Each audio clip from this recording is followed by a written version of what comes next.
Filikis de donner un mot au nom du grand dirigeant de l'agglomération dijonnaise.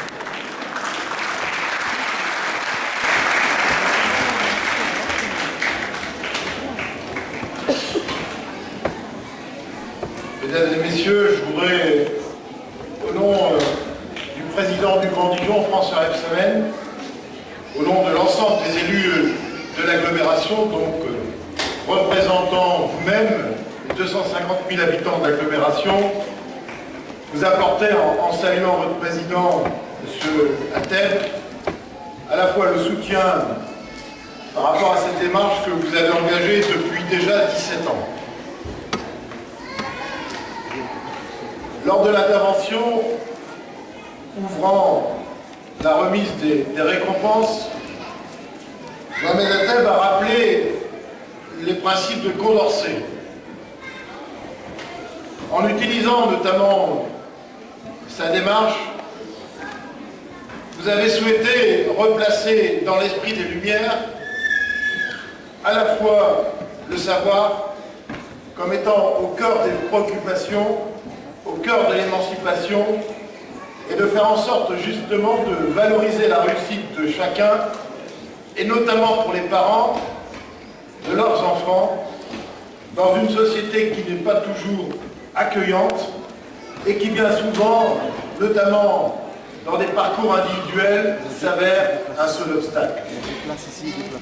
Valoriser la réussite en faisant en sorte de croire en la République, en faisant en sorte que l'instruction qui est au cœur de l'émancipation puisse vous permettre là aussi non seulement de vous situer dans une dynamique évolutive, mais sans doute aussi de participer collectivement, encore plus fortement, à la richesse de notre pays.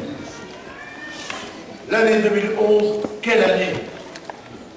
Quelle année, avec notamment la démonstration à la fois de ceux qui ont su utiliser les conséquences du savoir, c'est-à-dire Internet, pour mener à bien une des révolutions les plus magistrales, en faisant tomber des dictateurs, en instaurant la liberté et en faisant en sorte que le peuple soit reconnu dans la gestion de ce gouvernement.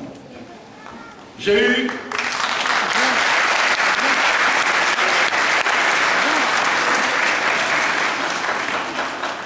l'honneur de vous représenter au Parlement européen. Au Parlement européen, on apprend à ressembler et on apprend à représenter l'ensemble des peuples, l'ensemble des diversités, l'ensemble des cultures, l'ensemble des cultes, pour faire en sorte justement qu'unis dans la diversité, nous puissions tirer de la richesse. Universalité, diversité, des éléments forts. Et moi, je voudrais, en tant que professeur des universités, saluer le talent de ces jeunes, puisque j'ai eu l'occasion de me promener, pour reprendre le mot de M. Atteb, dans l'allée des savoirs, de saluer le talent de cette jeune doctorante qui m'expliquait son travail sur les lymphocytes T dans la lutte contre le cancer, de voir un autre jeune participer justement à la transmission des informations avec la modulation du laser, de voir un autre nous exprimer comment la communication des téléprêcheurs évangélistes pouvait là aussi être comprise et analysée. De cette diversité, de cette culture que vous nous apportez, faisons en sorte justement qu'elle fournisse à l'ensemble de notre République les moyens d'être forte, juste et solidaire. Et pour terminer, pour ne pas être trop long, pour satisfaire l'ensemble de mes collègues qui sont ici, qui nous accompagnent pour montrer à quel point la ville, l'agglomération, la région participent à cet effort, je voudrais simplement, Monsieur le Président, finir par cette citation d'un grand philosophe, Michel Serres, qui nous rappelait que le but de l'instruction est la fin de l'instruction, c'est-à-dire l'invention.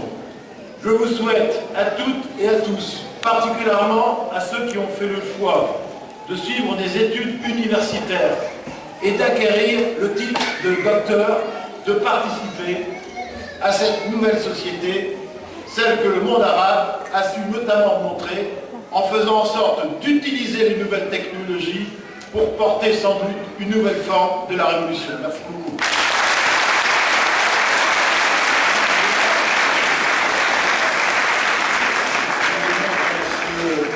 Guillaume, il assiste chaque année. Bien entendu, il est même adjoint de Guillaume et il est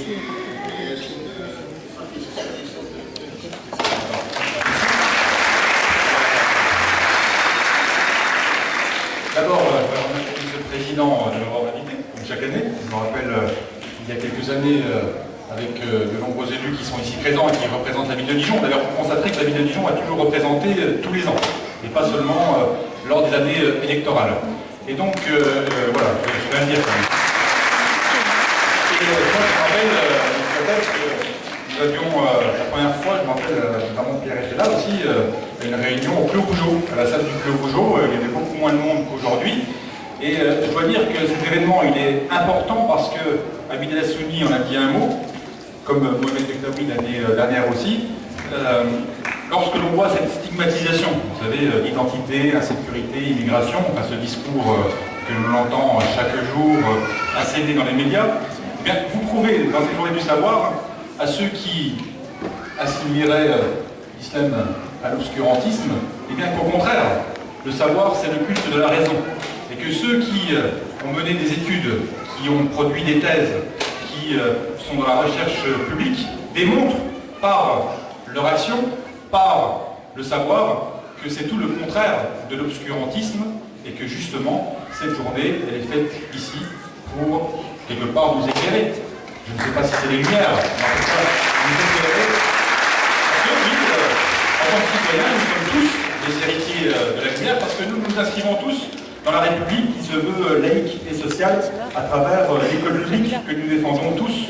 Et si Hamid El Hassouni en a dit aussi un mot rapidement, par rapport à ce qui se passe, par rapport aux fermetures de classe, j'en avais dit aussi un mot l'année passée, il n'y a aucune force politique, aucun individu qui ne peut s'interposer entre le devoir qu'a la nation française d'éduquer l'enfance et le droit qu'ont les enfants à être éduqués dans notre nation. Et ça, il faut le défendre. Ça, moi,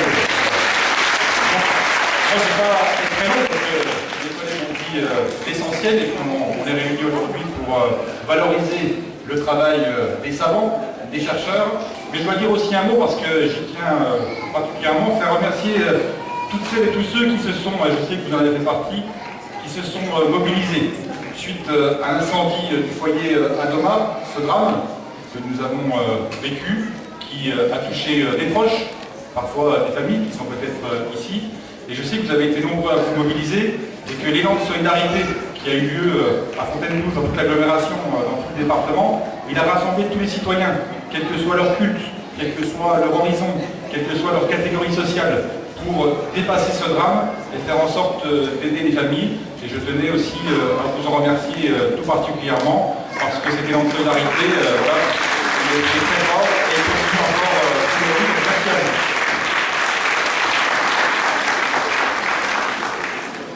Cette année, nous avons fait la démarche d'inviter les ministres. Il y a certains qui m'ont chargé de transmettre leurs excuses, mais je n'aurai pas le temps.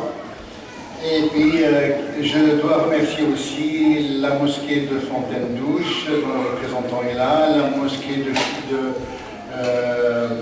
Chalon-sur-Saône, dont le représentant est là, et puis la mosquée des Grésy, dont le représentant n'a pas pu être là, mais je tiens à le remercier pour cette démarche unitaire, Inch'Allah.